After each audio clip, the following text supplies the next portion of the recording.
Glória a Deus. Atos dos Apóstolos, capítulo 21, a partir do versículo 17. Até o capítulo 22, versículo 30, nós vamos tratar desta prisão do apóstolo Paulo na cidade de Jerusalém, onde começa toda essa saga do apóstolo como prisioneiro de Cristo. Ele mesmo diz que era embaixador em cadeias, preso por causa do Evangelho, preso por causa de servir ao Senhor Jesus. E desse capítulo 21, versículo 17, até o final do livro de Atos, na realidade agora Lucas vai se deter à prisão de Paulo. Daqui até o final de Atos, nós vamos tratar do apóstolo Paulo preso, em várias vezes fazendo as suas defesas, até chegar em Roma, e depois então no capítulo 28, Lucas encerra a parte histórica da sua narrativa. Lucas então, capítulo 21, versículo 17, a seguir, diz assim a palavra de Deus: Tendo nós chegado a Jerusalém, os irmãos nos receberam com alegria. No dia seguinte, Paulo foi conosco encontrar-se com Tiago. Esse Tiago aí é o meio-irmão de Jesus, o líder da igreja em Jerusalém. E todos os presbíteros se reuniram. Observe bem que não se fala mais dos apóstolos. Provavelmente eles não estavam mais em Jerusalém. Tinham saído, alguns já tinham até morrido, e outros tinham saído para evangelizar em outros lugares. Já eram os presbíteros que tomavam conta da igreja em Jerusalém. Então nós sabemos da transição dos apóstolos para os presbíteros. E tem gente querendo inventar apostolado ainda hoje. Não é isso? O fato é que diz assim no versículo 19: E tendo saudados, contou minuciosamente o que Deus fizera entre os gentios por seu ministério. Ouvindo, deram eles glória a Deus e lhe disseram: Bem vês, irmão, quantas dezenas de milhares há entre os judeus que creram, e todos são zelosos da lei. E foram informados a seu respeito de que ensinas todos os judeus entre os gentios a apostatarem de Moisés, dizendo-lhes que não devem circuncidar os filhos, nem andar segundo os costumes da lei. Que se há de fazer, pois? Certamente saberão da tua chegada em Jerusalém. Verso 23. Faze, portanto, o que te vamos dizer. Então, estão entre nós 4 homens que voluntariamente aceitaram o voto. Toma-os, purifica-te com eles e faz a despesa necessária para que raspem a cabeça. E saberão todos que não é verdade o que se diz a teu respeito, e que pelo contrário, andas também tu mesmo guardando a lei. Quanto aos gentios que creram, já lhes transmitimos decisões para que se abstenham das coisas sacrificadas a ídolos, do sangue, da carne de animais sufocados, das relações sexuais ilícitas. Então, Paulo, tomando aqueles homens, no dia seguinte, tendo-se purificado com eles, entrou no templo, acertando o cumprimento dos dias da purificação, até que se fizesse a oferta em favor de cada um deles. Quando já estavam por findar os 7 dias, os judeus vindo da Ásia, tendo visto Paulo no templo, alvoroçaram todo o povo e o agarraram, gritando: Israelitas, socorro! Este é o homem que por toda parte ensina todos a serem contra o povo, contra a lei e contra este lugar. Ainda mais, introduziu até gregos no templo e profanou este recinto sagrado. Pois antes tinham visto Trófimo, o Efésio, em sua companhia na cidade, e julgavam que Paulo o introduzira no templo. Agitou-se toda a cidade, havendo concorrência do povo, e agarrando a Paulo, arrastaram-no para fora do templo, e imediatamente foram fechadas as portas. Procurando eles matá-lo, chegou ao conhecimento do comandante da força que toda Jerusalém estava amotinada. Então, este, levando logo soldados e centuriões, correu para o meio do povo, e ao verem chegar o comandante e os soldados, cessaram de espancar Paulo. Aproximando-se o comandante, apoderou-se de Paulo e ordenou que fosse acorrentado com 2 cadeias, perguntando quem era e o que havia feito. Na multidão, uns gritavam de um modo, outros de outro, não podendo o comandante, porém, saber a verdade por causa do tumulto. Ordenou que Paulo fosse recolhido à fortaleza. Ao chegar às escadas, foi preciso que os soldados o carregassem por causa da violência da multidão, pois a massa de povo o seguia gritando: mate-o, mate-o. E quando Paulo ia sendo recolhido à fortaleza, disse ao comandante: é-me permitido dizer alguma coisa? Respondeu ele: sabes o grego? Não és tu, porventura, o egípcio que há tempo sublevou e conduziu ao deserto 4.000 sicários?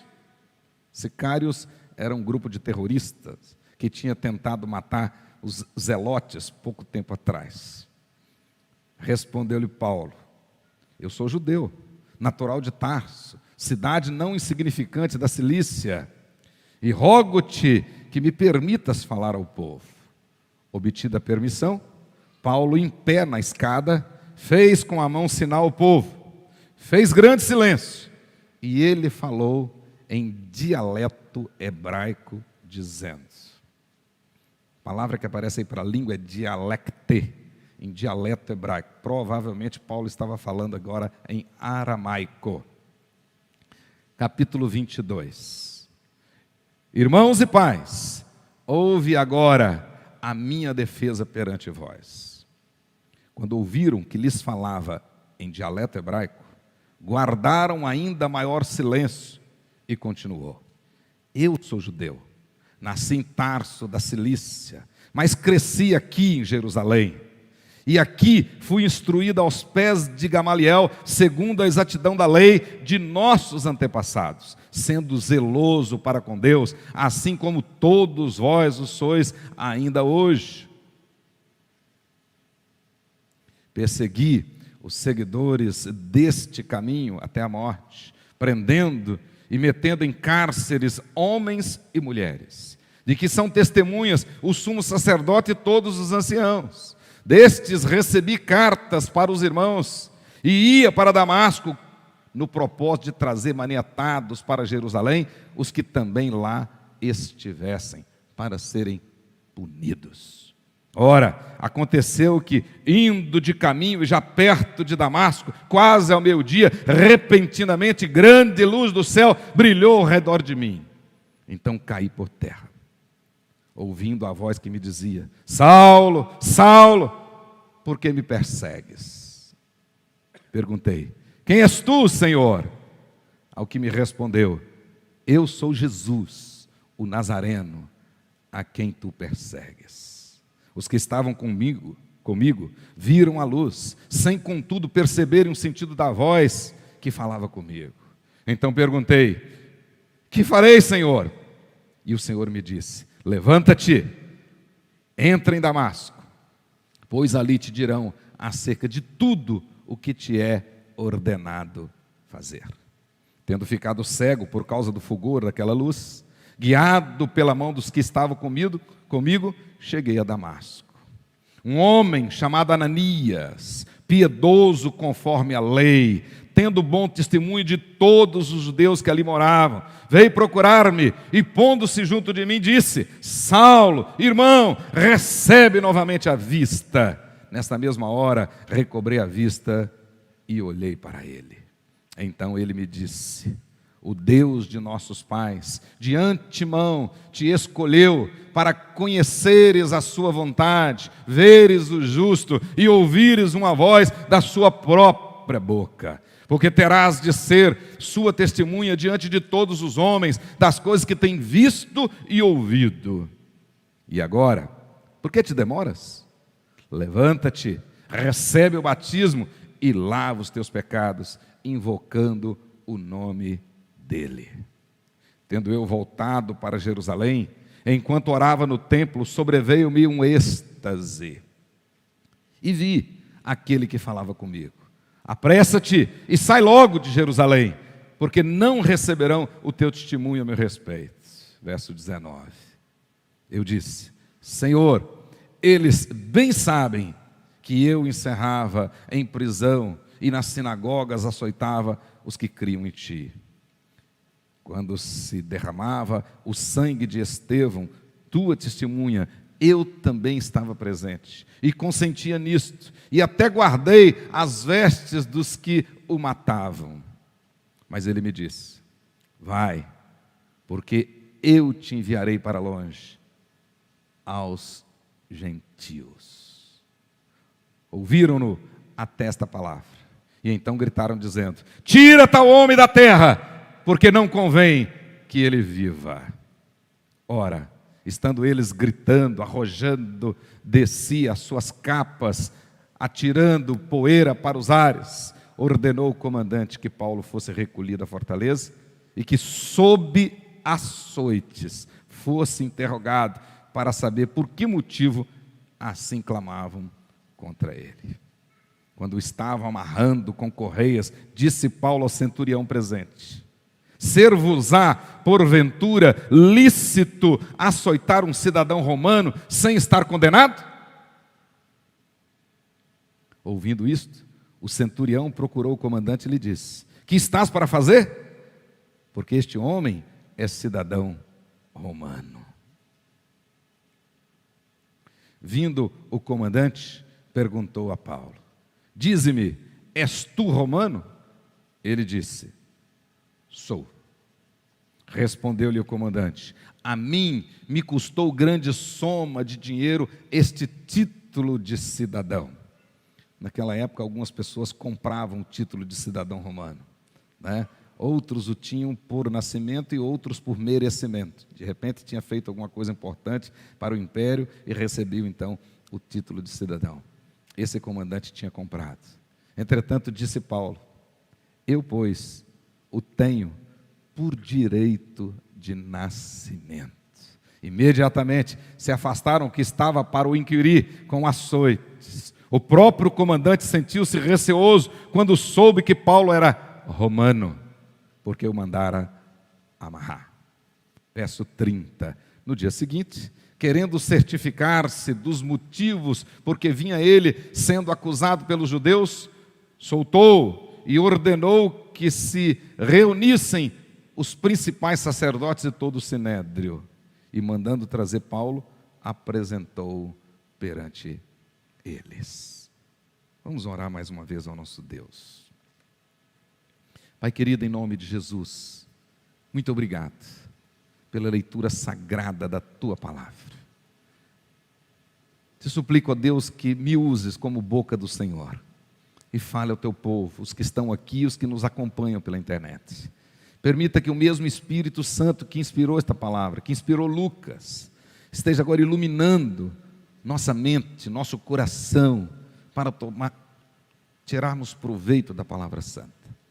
Dá-nos, ó Deus, a reverência, a quietude necessária para aprendermos de Ti e tirar as lições espirituais para a nossa vida. E ao sairmos daqui, ó Deus, saiamos transbordando de alegria e desejosos de fazer a vontade do Senhor. Em o nome de Jesus, para a honra e glória do Senhor. Amém. Queridos irmãos, doravante, desse capítulo 21, versículo 17, até o final do livro, nós vamos tratar das prisões de Paulo, né? Ao total, Paulo ficou cerca de 5 anos preso, 5 anos. E nós imaginamos que o ministério dele durou pouco mais de 24, 25 anos. Portanto, podemos imaginar aí que cerca de 20% do seu ministério foi preso.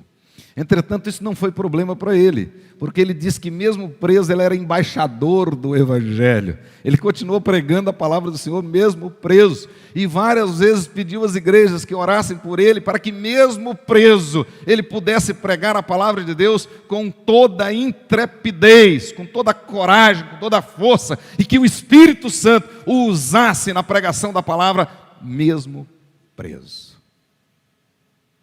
Portanto, da agora para frente, nós vamos ver que Deus nos deu o privilégio não somente de crer em Cristo Jesus, mas de padecer por Ele.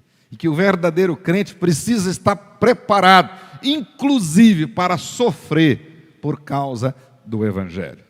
Nós, naturalmente, já sofremos desse mundo por causa da nossa natureza caída, da nossa natureza terrena. Em virtude disso, em virtude do pecado, a própria natureza está debaixo de condenação. Nós já sofremos naturalmente. Por isso é que nós ficamos doentes, por isso que nós temos uma série de dificuldades e limitações. Mas os que creram no Evangelho, além dos sofrimentos naturais e comuns a esta natureza caída nossa, sofrem por causa da fé em Cristo Jesus. E nós vamos aprender daqui para frente que Deus nos deu essa graça, não somente de crer no Senhor Jesus e acreditar com a força da nossa alma que nós vamos viver com Ele eternamente, mas enquanto estivermos aqui, passaremos por lutas e por adversidades, por perseguições, e muitas delas por causa da nossa fé em Cristo Jesus. É o que vai acontecer com o nosso apóstolo Paulo. Nós vimos na última mensagem, concluímos na última mensagem os nossos estudos a respeito da terceira viagem missionária do apóstolo Paulo, quando ele pregou no poder do Espírito Santo, tanto na Ásia quanto na Europa. Nós vimos do capítulo 18, versículo 23, até o capítulo 21, versículo 16, antes do nosso texto de hoje. Nós vimos que, de fato, o Evangelho foi pregado no poder do Espírito Santo por cerca de 4 anos, desde o ano 54 até o ano 58, o tempo que durou esta chamada terceira viagem missionária, a maior de todas elas, e a despeito das lutas e das adversidades, foi extremamente bem sucedida. Várias igrejas foram fundadas, foram plantadas, cartas foram escritas, pessoas em vários lugares, aos montões, se converteram ao Evangelho do nosso Senhor e Salvador Jesus Cristo. Vimos na última mensagem que efetivamente a terceira viagem missionária foi encerrada na cidade de Mileto, quando o apóstolo Paulo mandou chamar os líderes da igreja de Éfeso para uma última reunião, a reunião de despedida. E nós vimos aqui que naquela ocasião, além do apóstolo Paulo admoestar aqueles líderes em relação aos perigos internos e externos que surgiriam logo após a sua partida, ou seja, Paulo aproveitou aquele momento para admoestá-los, para conscientizá-los de que muitos perigos surgiriam, alguns saindo de dentro das comunidades e outros de fora, fogo amigo e fogo inimigo.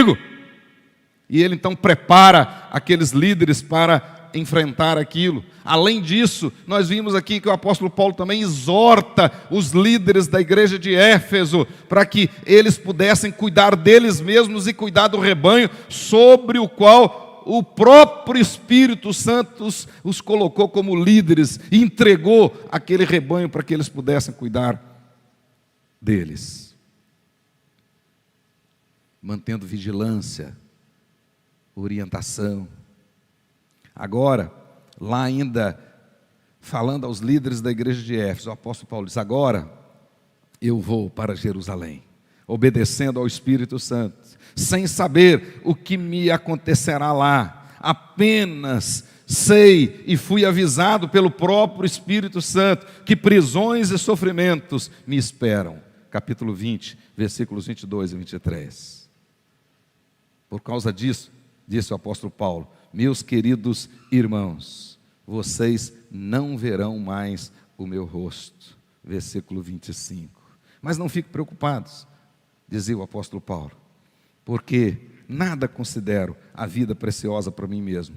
O importante é que eu possa completar a missão que eu recebi do meu Senhor Jesus. E a missão que eu recebi do meu Senhor Jesus foi anunciar o Evangelho da graça de Deus. Versículo 24.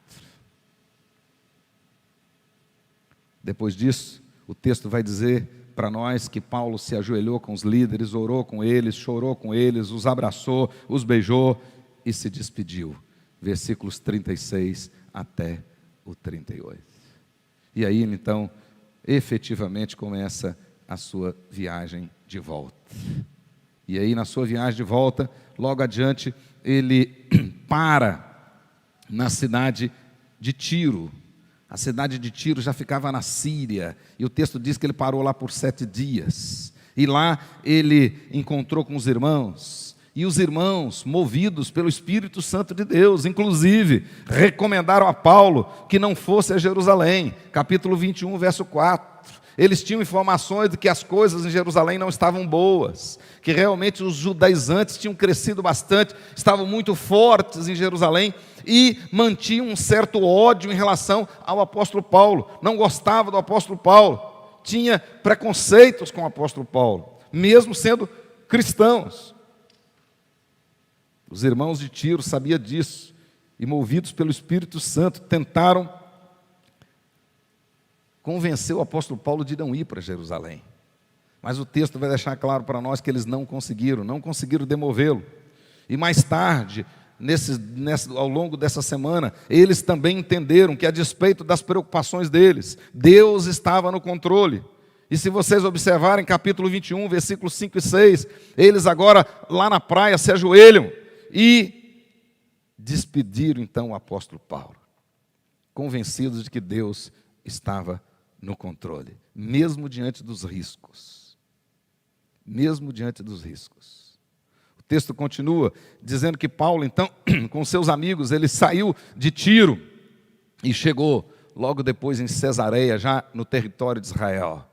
Em Cesareia, ele se hospeda na casa de Filipe. Filipe era um dos diáconos, aquele evangelista que nós começamos o texto com ele lá pregando na Samaria. E lá na casa de Filipe, eles ficaram lá, o texto diz, alguns dias. E nesse tempo que eles estavam na Cesareia, chegou, vindo da Judeia, um profeta. Nós ainda tínhamos aquela transição dos profetas, e chega um profeta chamado Ágabo. E esse profeta, lá na casa de Filipe, de repente, tomado pelo Espírito de Deus, ele pega o cinto de Paulo e diz, o dono desse cinto aqui, e ele então amarra aquele cinto aos seus pulsos, aos seus pés, e ele diz, os judeus em Jerusalém farão isto com o dono desse cinto.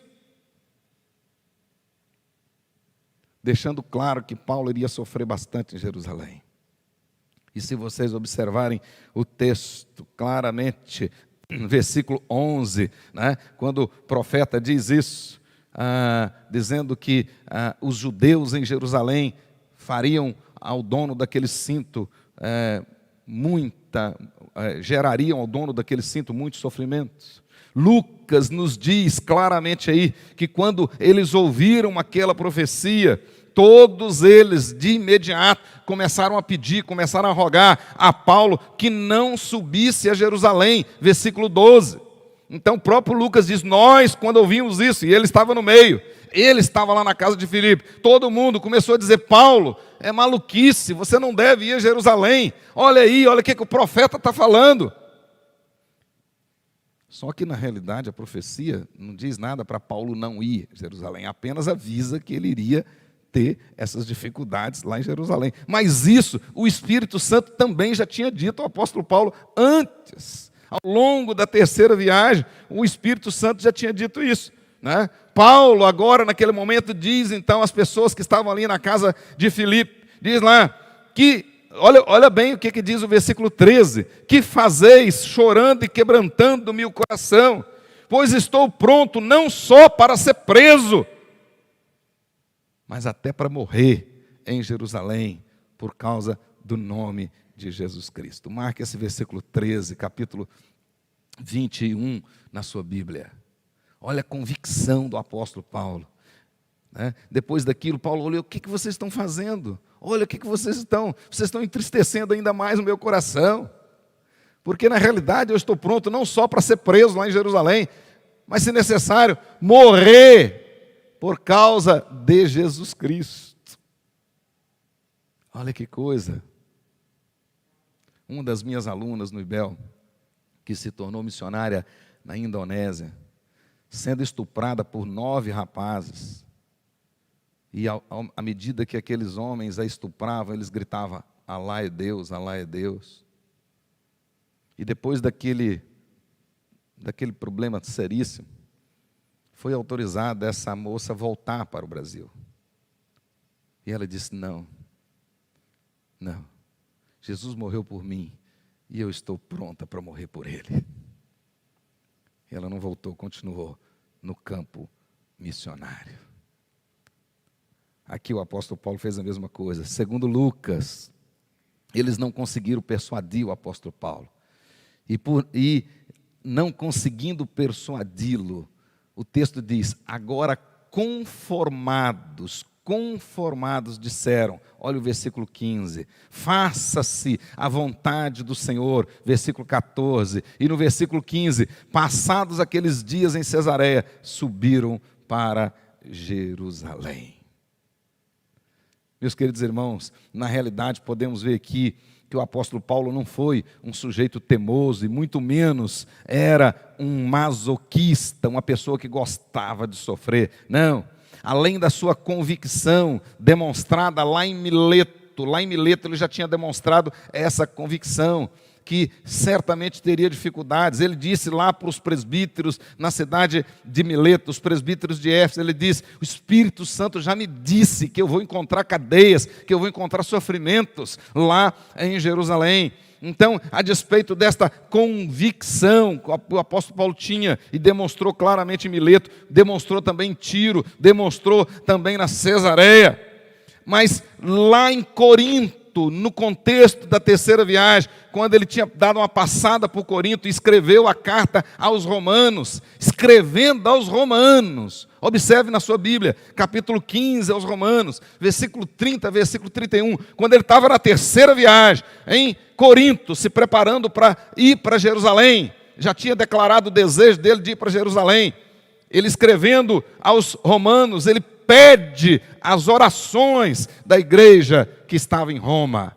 Olha o que está escrito aí, Romanos capítulo 15, versículo 30 e 31. Ele disse assim: rogo-vos, pois, meus irmãos, por nosso Senhor Jesus Cristo, e também pelo amor do Espírito Santo, que luteis juntamente comigo nas orações a Deus em meu favor, para que eu me veja livre dos rebeldes que vivem em Jerusalém, na Judéia, e que este meu serviço em Jerusalém seja bem aceito pelos santos. Lá em Corinto, Paulo já tinha no seu espírito a convicção de que ele iria ter dificuldades grandes em Jerusalém, mas nem essas dificuldades iriam impedi-lo de ir a Jerusalém.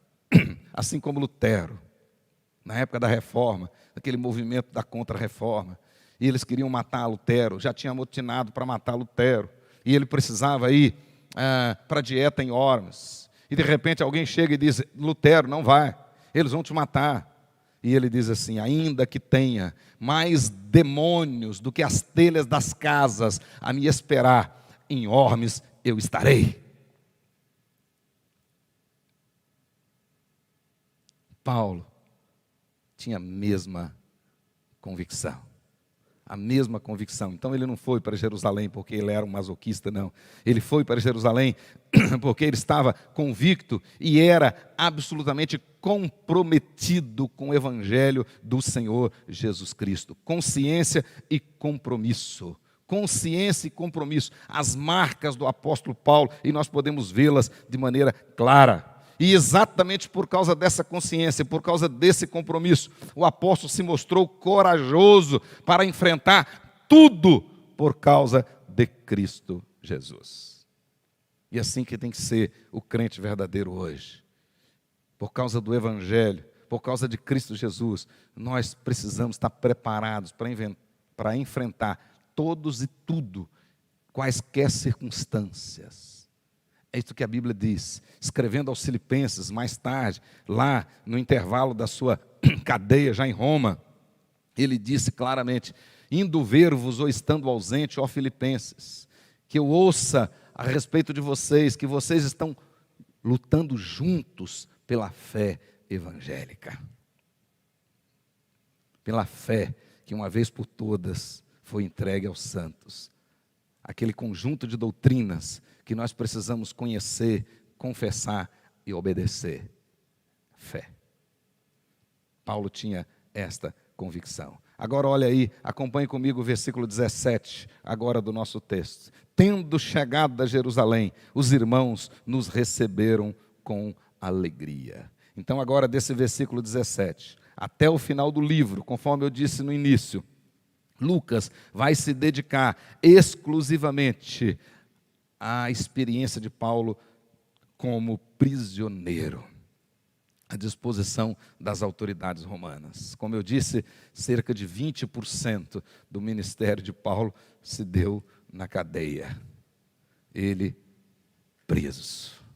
Paulo, de fato, foi preso por causa da esperança de Israel. Atos 28, 20. Foi preso por causa do ministério de Cristo. Colossenses capítulo 4, verso 3. Foi preso por causa do Evangelho. 2 Timóteo capítulo 2, versículo 8 a 10.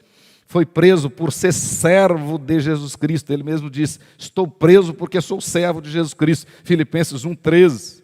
E estando preso, ele disse, me tornei embaixador em cadeias. Efésios capítulo 6, versículo 20. Entretanto, escrevendo a Timóteo na segunda carta, no capítulo 2, no verso 9, diz, eu estou preso e estou sofrendo. E ele diz isso, eu estou preso e estou sofrendo como um malfeitor. Mas ele termina dizendo, contudo, a palavra de Deus não está algemada. A palavra de Deus não está presa. Olha que coisa. Ele diz, eu estou preso, eu estou sofrendo injustamente. Estou sofrendo, ele diz aí, como malfeitor. Mas a palavra de Deus não está presa, não está algemada. Por isso que ele se apresentava como embaixador em cadeias. Voltando ao nosso texto, Paulo teve então, no primeiro momento, uma recepção calorosa, uma recepção boa, de uma reunião, e foi só. Na realidade, o texto diz que ele se apresentou aos líderes da igreja, e esse foi um costume do apóstolo Paulo. Né? Em todas as 3 viagens, ele fez isso. Na primeira viagem, com Barnabé, quando eles terminaram, passaram primeiro em Jerusalém e deram relatório, depois foram para Antioquia. Na segunda viagem, ele e Silas passam primeiro em Jerusalém, dão relatório, depois vão para Antioquia. E agora, na terceira viagem, ele chega em Jerusalém. Não teve condições de ir para Antioquia, porque ele ficou preso e daqui ele sai para Roma. Não vai mais em Antioquia. Mas o fato é que em todos os 3 casos, ele vai a Jerusalém e se reúne com a liderança da igreja. Como eu disse na leitura do texto, ele se reuniu com Tiago. Esse Tiago é o meio-irmão de Jesus, que era líder da igreja, não foi apóstolo, era um presbítero. E os outros líderes também presbíteros. O texto já não menciona mais apóstolos, sim presbíteros. Os presbíteros já lideravam a igreja. Aquela liderança da igreja, a principal liderança da igreja, ou uma boa parte da liderança da igreja, recebeu o apóstolo Paulo e os seus companheiros com muita alegria. Ouviram atentamente o relatório do apóstolo Paulo e se alegraram com aquilo que o apóstolo Paulo tinha feito. E tudo indica pelo texto que eles ficaram alegres também quando o apóstolo Paulo lhes entregou as ofertas que ele estava trazendo lá da região da Ásia, da Macedônia e da Acaia. Vocês se lembram muito bem que ao longo de toda a terceira viagem, o apóstolo Paulo foi recolhendo ofertas para trazer para os irmãos da Judéia que estavam sofrendo. E agora ele chega para a liderança da igreja e entrega aquelas ofertas. Os irmãos se alegram. E ele tinha pedido lá na cidade de Corinto, ele tinha pedido aos romanos, quando ele escreveu a carta aos romanos, que os romanos orassem por ele, para que aquela oferta fosse bem aceita pelos judeus, porque o judeu é muito orgulhoso, até para receber oferta é um problema. E, num certo sentido, o apóstolo Paulo tinha um receio de chegar lá com a oferta e ser ignorado. Mas ele já tinha pedido os irmãos lá da igreja de Roma para orar, que o fruto do trabalho dele fosse bem aceito, bem recebido pelos cristãos na Judéia. E de fato foi, Deus atendeu aquela oração. Mas já tinha um problema acontecendo lá em Jerusalém, muito sério. De repente, Tiago, ou um outro líder, não sabemos, o fato é que disseram para ele, olha, Paulo, tem um problema sério. Você sabe muito bem que tem muitos muitos dos nossos irmãos judeus, que são até cristãos, mas ainda insistem em querer obedecer, em querer cumprir os rituais da lei do Velho Testamento, da lei veterotestamentária. E esses são os que nós chamamos de judaizantes. E esses já tinham rixas com o apóstolo Paulo antigas, desde Antioquia. Você lembra muito bem quando Barnabé e Paulo encararam aqueles que desceram de Jerusalém e chegaram lá na Antioquia e quiseram fazer com que os gentios se circuncidassem e que os gentios obedecessem à lei cerimonial. E Paulo e Barnabé resistiram àqueles que tinham vindo de Jerusalém sem a autoridade da liderança da igreja. Esses, inclusive, se multiplicaram em Jerusalém nesse tempo que o apóstolo ficou fora. E quando ele chega agora, essa turma estava forte, inclusive, na igreja. E os líderes da igreja disseram: Paulo, a situação aí não está muito boa, não. Esse pessoal tem recebido informações truncadas a seu respeito. E o texto vai dizer para nós aí: esse pessoal, eles ouviram que você está aí pelo mundo afora, dizendo para os judeus que estão fora de Jerusalém, para eles não obedecerem mais à lei de Moisés, para eles não circuncidarem os seus filhos, e para eles não mais obedecer ou cumprir os costumes dos judeus. Então esse pessoal, que está inclusive aqui dentro da igreja, não gosta de você. E eles alimentavam esse ódio com mentiras. Isso é muito comum acontecer, muito comum ainda hoje. As pessoas têm uma facilidade muito grande para julgar as outras sem conhecer a verdade, sem saber o que de fato aconteceu ou está acontecendo. E esse grupo de judaizantes já julgava o apóstolo Paulo. Olha aí o versículo 21. Eles foram informados a respeito, e era mentira, de que os judeus entre os gentios, todos os judeus, e as mentiras sempre exageram. Sempre exageram. Às vezes chega para mim: pastor, está todo mundo. Aí eu pergunto: todo mundo quem? Todo mundo. Quem? Não costuma não chegar a 3. Mas na cabeça do fofoqueiro está todo mundo. Né? Aqui é a mesma coisa. Diz que Paulo estava fazendo com que todos os judeus fora de Jerusalém apostatassem de Moisés. Ou seja, não cumprisse mais a lei. E dizendo para esses judeus não circuncidar mais os seus filhos. E dizendo para esses judeus não andar mais segundo o costume dos judeus. Então esses irmãos aí, Paulo, estão muito revoltados com você. E aí os líderes disseram: de repente, é bom você fazer o seguinte: tem quatro nazireus aí, que tomaram o voto, e o voto aqui, o nazireado, tomaram o voto, e eles estão se preparando, mas são irmãos pobres, e o voto do nazireado exige um pagamento, exige ofertas, que de repente uma pessoa muito pobre não tinha condições de cumprir. Então, Paulo, você vai fazer o seguinte: paga as ofertas para eles, né, e faça a purificação junto com eles. Assim, esses judaizantes que estão aqui dentro da igreja vão perceber que você não está desconsiderando a lei de Moisés, que você tem consideração pela lei, que você tem respeito pelos costumes, que é mentira o que estão falando a seu respeito. Observe bem, e aqui é bom a gente colocar isso aqui agora, convém ressaltar esse detalhe, que Paulo, ele rejeitava a lei de Moisés como meio de justificação. Paulo não aceitava as leis cerimoniais como meio para a salvação. Então, para a salvação, a circuncisão não vale nada. Cumprir a lei de Moisés ou achar que vai cumpri-la para ser salvo, ou seja, tentar cumprir a lei como um mérito que lhe propicia o direito à salvação, Paulo era contra. Ele pregava a salvação pela graça e somente pela graça. Entretanto, nós podemos ver claramente que observar os costumes judeus em si não era pecado. Não era pecado. Obedecer à lei como regra de vida, não para a salvação, não era o problema. Fazia a pessoa, inclusive, ser uma pessoa melhor. Então, Paulo não tinha problema com isso. Esse é o motivo pelo qual, quando ele pegou Timóteo para sair com ele na terceira viagem missionária, ele mandou circuncidar Timóteo. Aliás, na segunda viagem missionária. Na segunda viagem missionária, em Listra, ele mandou circuncidar Timóteo, para que eles pudessem ter um trânsito mais livre entre os judeus para os quais ele pregava.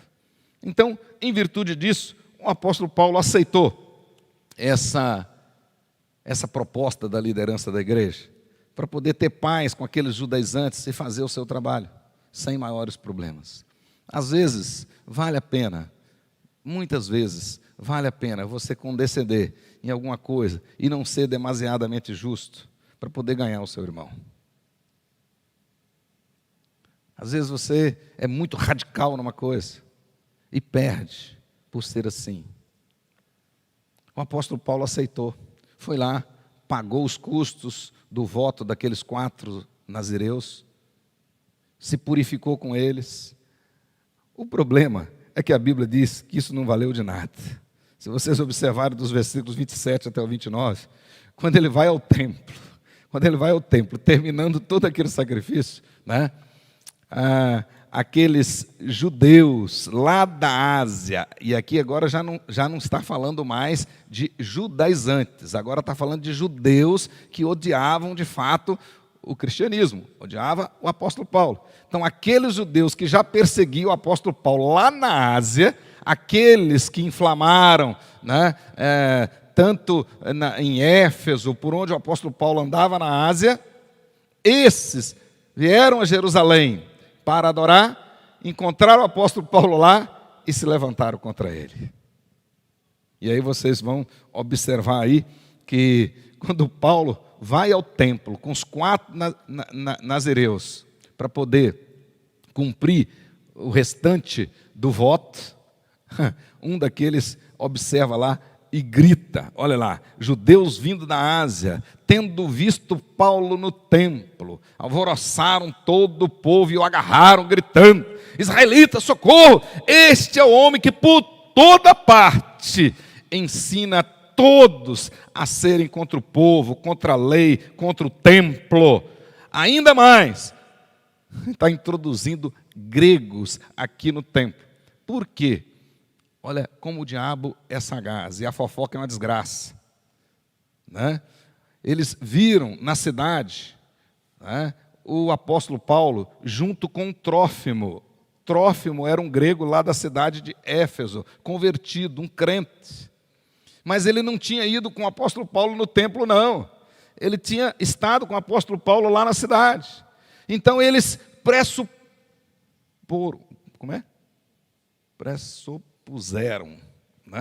eles imaginaram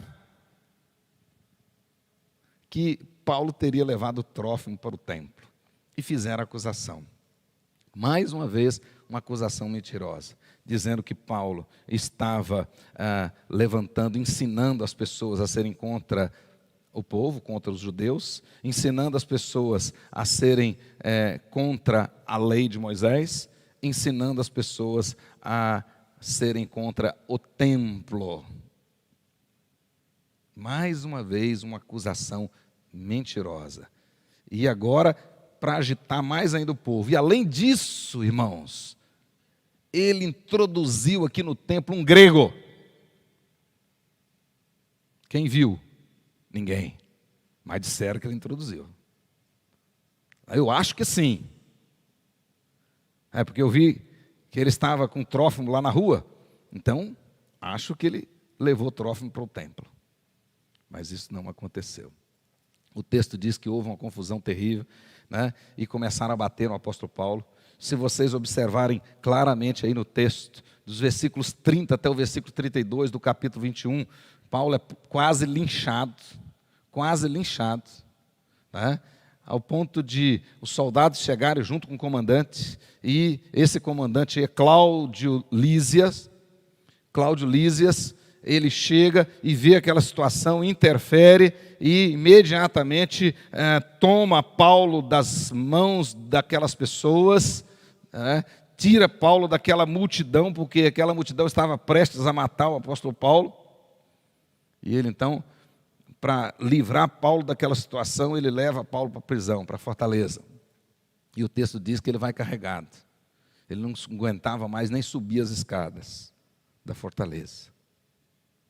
Então, se vocês observarem aí, quando chega no versículo 37 até o versículo 40, Paulo e aquela multidão indo atrás e gritando para matá-lo, e a multidão ali totalmente desenfreada, a multidão ali totalmente descontrolada, pedindo a morte do apóstolo Paulo. E de repente, ali naquela escada sem forças físicas, Paulo faz um gesto e pede autorização para falar. Veja aí que o comandante não sabia nada a respeito do apóstolo Paulo. Cláudio Lísias não sabia nada de Paulo. Aliás, ele achava que Paulo era egípcio. E mais ainda, achava que o problema, porque ele viu muitos dos zelotes lá atrás gritando, quer dizer, então dentre aquela multidão que gritava para matar o apóstolo Paulo, tinha até crente. Tinha os judeus, mas tinha crente também. E o texto diz que o comandante, ele ficou em dúvidas, ele pensou, esse cara deve ser o líder daqueles que queriam matar os zelotes há pouco tempo atrás. Então ele ficou achando que ele era um egípcio. Por isso é que ele pergunta, você fala em grego? Aí Paulo diz, eu sou judeu. Aí o cara já assusta. E aí o homem autoriza. E Paulo então começa a falar. O texto vai dizer claramente para nós aí, que Paulo começa a falar, capítulo 22, agora versículo 1 e 2, até o versículo 22, capítulo 22, do versículo 1 ao 22, nós temos aí então, Paulo começa a falar e começa a se defender. Capítulo 21 termina dizendo que Paulo começou a falar em dialeto hebraico, né? Como eu disse, provavelmente ele estava falando aí em aramaico. Mas há também uma possibilidade dele estar falando no hebraico puro. E talvez isso tenha chamado mais a atenção das pessoas, porque o hebraico puro era falado só pelos rabinos, pelos mestres. Por isso é que, quando ouviram, ficaram mais em silêncio ainda. E ele começa então a sua defesa perante aquela multidão. Nós vamos ver daqui para frente, e pode até marcar na sua Bíblia, na realidade o apóstolo Paulo, desse capítulo 22 até o final do livro de Atos, nós vamos ver 6 defesas do apóstolo Paulo. 6. Então, a partir dessa, tem mais 5 defesas. Ele faz essa defesa aqui perante a multidão, aquele povo que estava ali para o lado de fora, perto da fortaleza, e ele das escadas começa a se defender. Mais tarde, ele vai fazer a segunda defesa perante o Sinédrio, ou seja, o conselho de autoridades dos judeus, 70 judeus, formado em fariseus e saduceus, ele vai se defender lá. Depois nós temos a defesa dele diante do governador Félix. Depois nós vamos ter a defesa dele diante de outro governador, Festo. Depois nós vamos ter a quinta defesa, a defesa dele diante do rei Agripa. E por último, já lá em Roma, a defesa dele diante de autoridades e crentes e líderes, inclusive da igreja lá em Roma. E aqui nós temos então a primeira defesa. Para nós encerrarmos, olha bem na sua Bíblia aí, claramente. Essa primeira defesa, ela é dividida em 4 partes. 4 partes. E aqui está um detalhe muito curioso para nós, né? Observe bem que, na realidade, o apóstolo Paulo, ao invés de querer se justificar e dizer, isso é mentira, aquilo outro também é mentira, falaram isso, falaram aquilo outro, nada. Ele vai, na realidade, nessa defesa, aproveitar para pregar, para dar o testemunho dele, do testemunho dele. Então observe bem, a primeira parte da defesa, olha aí comigo. Primeira parte, nós temos versículos 3 a 5. Nós temos aí a vida do apóstolo Paulo antes da conversão. Ou seja, segundo os padrões humanos, segundo os padrões lá dos judeus. Então ele vai deixar claramente aí, dizendo quem ele era. Observe os versículos 3, eu sou judeu, nasci em Tarso, na Cilícia, mas me criei aqui em Jerusalém, fui educado, aprendi, fui discipulado aos pés de Gamaliel, e nessa época Gamaliel ainda era vivo, e era respeitado como um grande mestre em Jerusalém. Então, aí ó, o mestre, grande mestre Gamaliel, eu aprendi aos pés dele. Paulo dizendo como ele era, segundo a exatidão da lei dos nossos antepassados, sendo zeloso para com Deus, ou seja, eu sou do partido dos fariseus, Paulo era, antes da sua conversão, um fariseu, e um fariseu de carteirinha. Ele diz isso aí, e ele diz mais, e como um zeloso fariseu, como muitos os que me acusam hoje, pensa que Paulo estava pensando assim, persegui este caminho. Até então o próprio apóstolo Paulo se referia ao cristianismo como o caminho, como eu disse semana passada, o caminho, nós somos do caminho, estamos a caminho da Canaã celestial. Jesus diz, eu sou o caminho, a verdade e a vida, e ninguém vai ao Pai se não for por mim. Então ele diz, eu persegui os do caminho até a morte, prendendo e metendo em cárceres homens e mulheres. Não fazia diferença para mim, né? E um detalhe, dos quais são testemunhos sumo sacerdote, já tinha efetivamente trocado, mas o anterior ainda vivia, e sabia disso. O sumo sacerdote anterior diz claramente, todos os cidadãos, destes recebi cartas para ir a Damasco. Aí agora nós podemos observar agora, a partir do versículo 6. Então, até o versículo 5, o apóstolo Paulo fala do homem antes da conversão. Do versículo 6 até o versículo 11, ele conta a sua experiência de conversão, propriamente dita. Então, ele diz como ele era antes, agora ele diz o que aconteceu com ele. Ele vai dizer, eu estava indo para Damasco, e aí vocês todos sabem a história, e de repente ao meio-dia, uma luz muito forte, né? E eu então caí por terra, eu ouvi a voz, eu conversei com ele, ele me disse, me levantei, já não enxergava mais nada. E aí um parênteses, muitos estudiosos acreditam que o espinho na carne, do qual o apóstolo Paulo vai falar mais tarde, na segunda carta aos Coríntios, esse espinho na carne era um problema oftalmológico, por causa dessa luz nos olhos dele, naquele dia da sua conversão. Como se Deus tivesse deixado uma marca nele para ele nunca esquecer daquele dia. Mas o dia bendito que eu aceitei Jesus, não vou esquecer nunca. E se você passou por essa experiência, não vai esquecer também. E Paulo não esqueceu. E ele está contando o que aconteceu com ele. Então, naquele dia, eu caí e ouvi a voz. Quem estava comigo não ouviu a voz, mas viu a luz e viu a minha queda. E perceberam que eu não estava enxergando mais. E eu fui levado para Damasco pelas mãos deles. E cheguei lá em Damasco. E aí recebi uma visita de um judeu conhecido, respeitado na cidade de Damasco. E ele me disse o que eu teria que fazer. Então nós podemos ver aí claramente isso. Depois podemos ver essa defesa do apóstolo Paulo, dos versículos 12 até o versículo 16. A nova vida dele agora. Então, observe bem, até o versículo 5, a sua antiga vida. Até o versículo 11, a sua conversão. E agora, até o versículo 16, a nova vida, segundo os novos padrões. Então, nós temos aí, literalmente, o que acontece com aqueles que recebem Jesus como Senhor e Salvador. O antes, aquele momento, e o depois. Outro homem, outra realidade. O outrora perseguidor, agora perseguido. O outrora que falava mal, agora fala bem e é castigado por falar bem.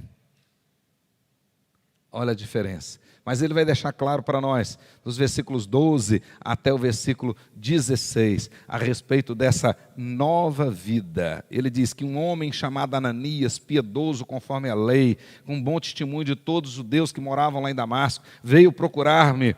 Pondo-se junto de mim, disse: Saulo, irmão, recebe novamente a vista. Naquela mesma hora, recobrei a vista e olhei para ele. Um milagre aconteceu e eu voltei a enxergar.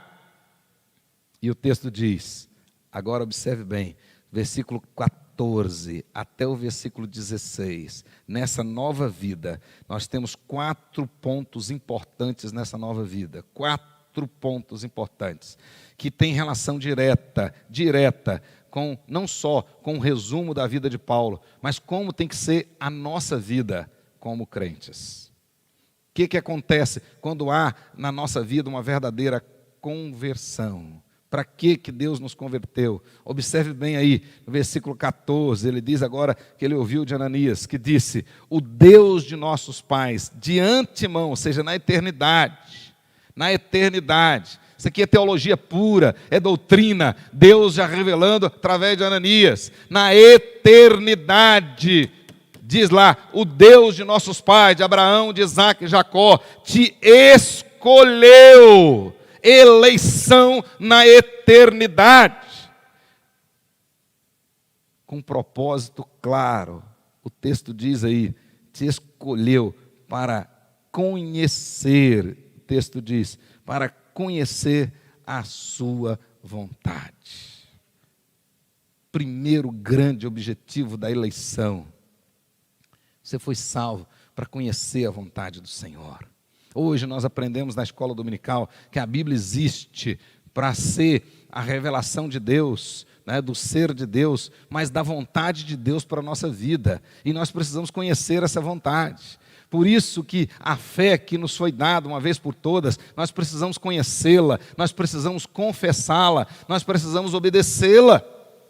Então o grande propósito é você conhecer a vontade de Deus. E a própria Bíblia diz que a vontade de Deus é boa, perfeita, agradável. Então o grande desafio nosso é conhecer. De fato, o crente precisa estudar a palavra. Nós somos chamados para estudar a palavra, para ter o privilégio, a oportunidade, o prazer de conhecer a vontade de Deus para a nossa vida. E você vai fazer isso e vai ter esse conhecimento através da Bíblia. Através da Bíblia. Então não adianta, está caindo fogo lá não sei aonde, você vai para lá, vai para aqui, vai para aquilo outro, tem um show não sei aonde, não adianta. O crente conhece a vontade de Deus é pela Bíblia, pela palavra, estudando a palavra. É lá na palavra que você vai resolver os seus problemas, é lá na palavra que você vai conhecer a vontade de Deus, é lá na palavra que você vai conhecer a Deus. Então ele diz, o Deus dos nossos pais te elegeu na eternidade, com um propósito bem claro. Você tem intimidade com Ele, você vai conhecê-lo. Segundo, o texto diz aí, vê o justo, ou seja, o grande desejo da vida cristã é caminhar diariamente na presença de Cristo, do Cristo ressuscitado. Esta é a nossa experiência, comunhão com o Senhor, você sentir que Deus está com você. Esta era a segurança do apóstolo Paulo. Então ele não tinha medo, ele foi para Jerusalém de peito aberto, corajoso, comprometido, porque ele sabia que o Senhor estava com ele. Essa foi a grande promessa que Deus fez para Josué. Deus disse para Josué, Josué, do jeito que eu fui com Moisés, eu serei contigo, não te deixarei, jamais te abandonarei. Porque Moisés já tinha dito para o Senhor antes, para Deus, se o Senhor não for comigo, eu nem vou. Deus disse, eu vou com você. E agora Deus repete para Josué, do jeito que eu fui com Moisés, eu serei com você, eu estarei contigo. Depois o escritor da carta aos Hebreus, mais tarde diz, repetindo a promessa de Deus, jamais te abandonarei. Mas esse é o propósito da eleição. Conhecer a vontade de Deus, ver o justo, ter intimidade com Ele. Mas o texto diz também, ouviram a voz da sua boca. O cristão está sempre buscando ouvir a voz do Senhor. Lá em Hebreus, a Bíblia diz que Deus nos fala hoje como, irmãos? Pela palavra. Outrora nos falou pelos pais, pelos profetas. Hoje nos fala em Cristo na palavra. Então você não precisa ficar esperando uma voz do além. Leia a Bíblia, que Deus vai te falar. Ele fala pela Bíblia. Fala através do pregador que prega a Bíblia. Então, bem-aventurado aqueles que ouvem a palavra do Senhor. Está lá no livro do Apocalipse, capítulo 1. E bem-aventurado aqueles que obedecem a palavra do Senhor. Mas em quarto, aqui nós podemos ver claramente nos versículos 15 e 16, o nosso compromisso, a nossa vida de testemunhar com fidelidade e com senso de urgência. Olha que coisa interessante. Observe bem claramente aí, olha para a sua Bíblia, versículos 15 e versículo 16. O texto vai deixar claro aí, Porque terás que ser sua testemunha diante de todos os homens, das coisas que tem visto e ouvido. Então você foi chamado para quê? Para ser testemunha. O que Jesus disse quando estava voltando para o céu? Vocês serão minhas testemunhas. Em Jerusalém, na Judéia, na Samaria, até os confins da terra. Então, a consciência clara de que nós somos testemunha e precisamos testemunhar com fidelidade. Fidelidade. Mas, olha o texto no versículo 16. E agora? Por que te demoras? Então nós temos que testemunhar com senso de urgência. Amanhã pode ser tarde demais. Se você deixa de falar do Senhor Jesus para uma pessoa hoje, se ele morrer nessa noite. Pregação do Evangelho sempre tem um senso de urgência. Sempre tem um senso de urgência. Não podemos deixar para amanhã. O amanhã não nos pertence. Temos que falar agora e não nos calar. Então, Deus falou para Paulo, através de Ananias, você foi eleito na eternidade para conhecer a minha vontade, para estar comigo, ter essa intimidade comigo, para ouvir a minha voz, para ser minha testemunha fiel. E agora? Não é amanhã e nem depois, é agora. E a última parte da defesa do apóstolo Paulo vai agora dos versículos 17 até o 21. Então nós temos lá a vida dele antes, nós temos lá a conversão dele, nós temos agora o novo homem, ou seja, o homem agora com os novos padrões, os padrões de Cristo agora. E por último, nós temos as implicações desta nova vida. Ou seja, comissionamento para o ministério a despeito dos riscos. Veja aí, versículos 17 até o versículo 21. 17 até o 21. Na realidade, Paulo aí agora vai deixar claro, mesmo com riscos, eu tenho um compromisso de cumprir esse ministério. Ele vai dizer que chegou em Jerusalém, que visitou os presbíteros, e ele vai dizer que estando no templo, orava no templo e sobreveio-lhe um êxtase.